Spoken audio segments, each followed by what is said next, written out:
So we'll get into those group of 5 teams and whether we think they have any shot in the games that they'll be on the road for in the first round of the college football playoff. Cover the spreads at least. Tulane, Ole Miss, and JMU, Oregon in just a minute. But there are 4 games, obviously, in the first round we want to touch on briefly here before we go full dive into them next week here on BetMGMU. Alongside R.J. Choppy, I'm Chris Mack. John Martin off this week. And let's start with, we'll go chronologically. The first one, it's a rematch, Choppy. We get the 9-8 matchup in Norman between Alabama and Oklahoma. Oklahoma's already beat the Tide this year in a squeaker in Tuscaloosa about a month ago. 23-21 was the final. The Sooners covered as 6.5-point dogs there, obviously, as they won outright. Of 13 Bama games so far this season, 9 have gone under. Oklahoma, 10 out of 12 have gone under, and the number even lower. That's my first look on this one. I don't know about you, was the total 40.5, and they produced 44 points together a month ago. Clearly, the books think, okay, playoff game, going to play it even tighter, 2 solid defenses, and I tend to lean that way as well. Watching that number come down, though, I think if you're thinking under, it's best to get in on it earlier rather than later because it might get bet down even more. And I think the whole key to this one is just which quarterback is more careful with the football and which defense can force that guy into more mistakes. Yeah, absolutely. And, you got to worry about, sometimes in Oklahoma this time of year, you got to worry about some weather. It will rain a lot. So that could play into, maybe a sloppy game. I looked at the weather. It doesn't look like it's going to rain. It looks like it's going to be a pretty mild day. So shouldn't be any problems throwing the football. But I found it interesting. If Notre Dame had played, they did a Notre Dame versus A&M line. They did one, along with this. And Notre Dame was going to be favored, and A&M won. This was going to be at A&M. And Alabama's favored here. Alabama was favored in the initial look ahead, which I found very interesting. That why would they be favored when they already lost to them, and it just didn't make any sense to me. But I love the under. I love the under here. I think this is a very low scoring game. This has got 20-17, 21-14 written all over it. And, of course, we're going to be wrong, and this is going to go and be in the 30s. Old school Big 12 style game, where everybody it's a track meet. But this is, to me, this is the game of the weekend. This is the game of the weekend for me. This is the one I can't wait to see. I thought it was curious they put it on Friday night. Maybe the thought is it's the standalone. Well, I mean, they're all standalone windows, but this is the way to kick off the weekend with probably the best game. Yeah. Yeah, and the NFL plays 4 and 7 o'clock on Saturday, so you don't want to be up against the NFL games. Yeah, I think it's all about. I hate to say it's.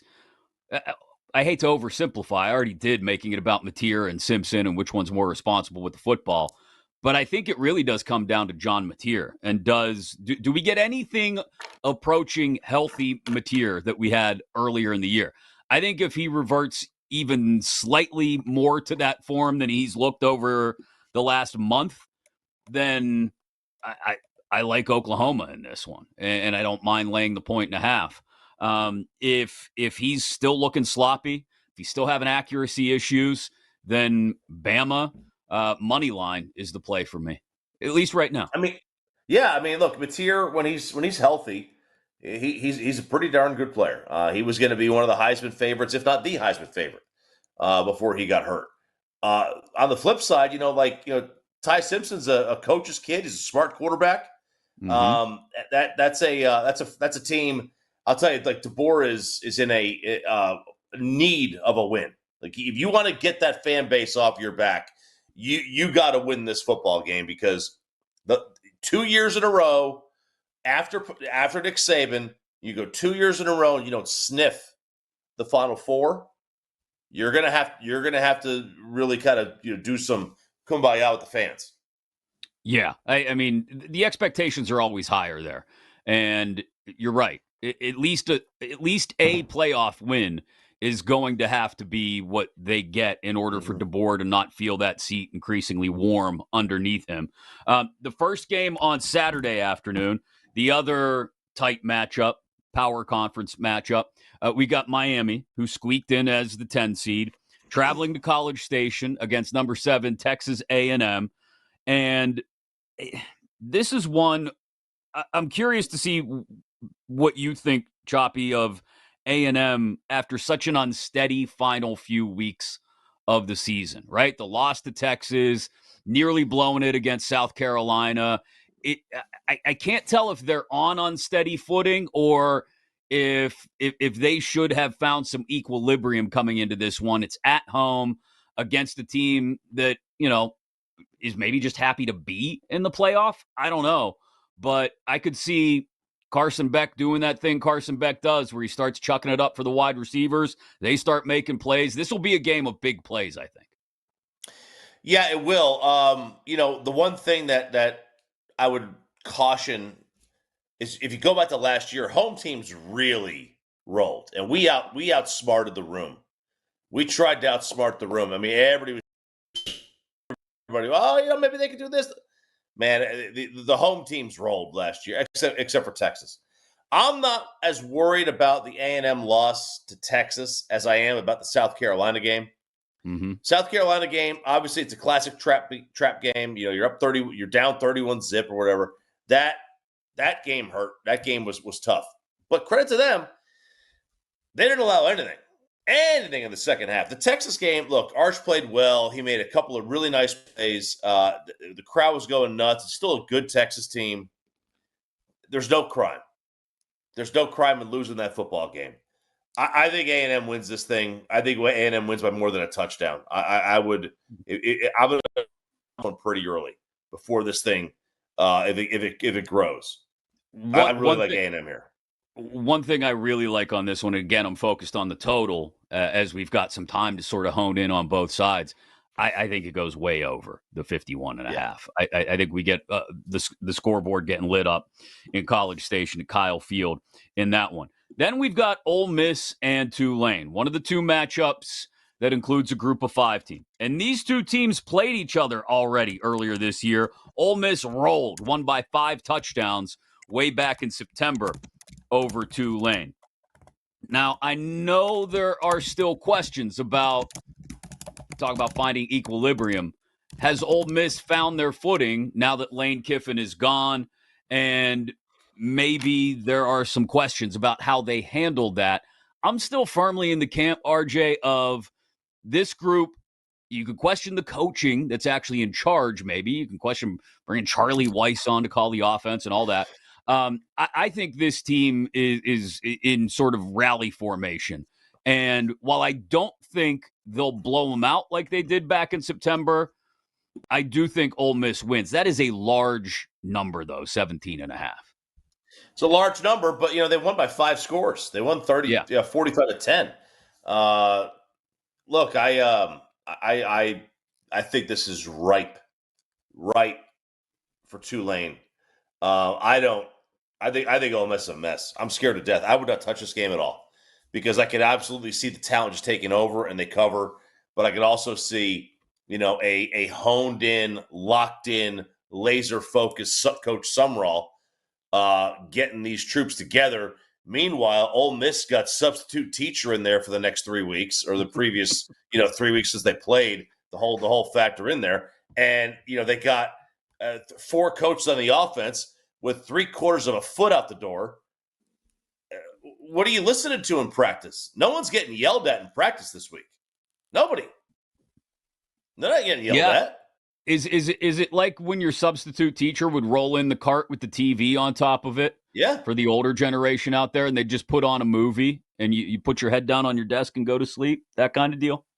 Like, do the players get extra money if they win the game? I don't think so. Do they? Is there a college football playoff share? I don't know. Like, do they get a playoff share? Like, I have no idea. That would be motivation. The only motivation for these Ole Miss players is to put good tape out there. Well, putting good tape out there sometimes means playing selfish. And when you have no coach to check you, and you're 19 years old, and you're looking to get in the portal. Yeah, I don't know. I'm kind of scared of this game. I know like the numbers say, bet Ole Miss, take Ole Miss. It just that scares me. I'm just not ready to go there with either team. I don't think I would. The numbers would never say bet Tulane. I'm just worried. Yeah, I think, look, if you right now today held my feet to the fire and said you have to pick a side and a spread on this game, I'd probably take Tulane in the points just because I think it may be closer than anybody suspects it would be. But I wouldn't. I'm not ordinarily going to bet 17.5 point spread. Just because I don't think Ole Miss is in as bad a headspace as you're describing. Could be proven wrong. This could be the most prime matchup for an upset in the first round of the CFP. And then finally, the nightcap on the second day, Saturday night, we get the James Madison Dukes heading out to Eugene, Oregon. And JMU is basically a Sun Belt all-star team. I don't know if that means anything. I want to say they had like 20 all-conference players in their lineup or something. They were dominant. They should. And so they've got top 10 offense in the country, top 10 defense, if you look at yardage totals. They've got Wayne Knight, who we saw in their conference championship game is capable of just breaking away and blowing a game open for them on the ground. I still, look, again, I'm not going to run out to bet JMU plus 21.5, but it wouldn't surprise me in the least if they kept this uncomfortable for Oregon deeper into the game than we might suspect. Like, we might get to the fourth quarter and this is still a 10-point game, and maybe the Ducks put the icing on the cake there in the final 15 minutes. But I think JMU is going to hang around before maybe Oregon covers. 21.5, another huge number. Which one would you be more? So you're more likely to bet to JMU to cover than Tulane? Oh, man. If I had to choose one, damn, you're putting it to me here. I guess Tulane, just because of those Ole Miss question marks that you brought up. But I think both could cover. I do. I think both could cover. They could both lose by 2 touchdowns and still cover. Right. Yeah, for sure. I think Oregon might be a little actually underrated at this point. I think we've kind of written them off. JMU is, I think they're more real than Tulane, but I think their matchup is more difficult, and that's the issue. Like going to Oregon, going cross country, tough place to play. That crowd is going to be rocking, and they've not seen anything like that. They just haven't seen anything like that. So I kind of like Oregon here in the 21. This is another reason you're going to see it next weekend, and we can talk more about it when John gets back in next week. But this is another reason the only thing that should not be on campus is the national championship game. Maybe the semifinals, you could argue with me just a little bit. But the first 2 rounds should all be on campus, man. There should be 8 teams that get an opportunity to play games on campus because the atmosphere you're going to see is going to be phenomenal. And I think that does actually play into it just a bit. Not as much with Tulane. They've been to Ole Miss, right? They know what to expect, even though it'll be a playoff atmosphere, not September atmosphere. JMU going out to Eugene, like you said, walking into that building is going to be something that you can't possibly prepare for. And I think that's a decided advantage that every higher seed should get in both of the first 2 rounds. Yep. Next year, when they go to 16 teams, all 8 will be on the first. Will be home, right? That's it. And then you can do the next. The problem is that they've got to get all these bowl games in. They got to make sure they get all the bowls in. These bowls want it. Yeah, but at a certain point, those start to it's. You look at it and go, why are we playing this thing at the Fiesta Bowl? Why? If you're a home team, if you're one of those Power 2 conferences, you want your conference champ to get a home game and not get that bye immediately into the second round and not get the home campus environment that they should get the virtue of by finishing in the top 4. Like I said, a conversation we can maybe unfold a little bit more next week when we get John back into the fold.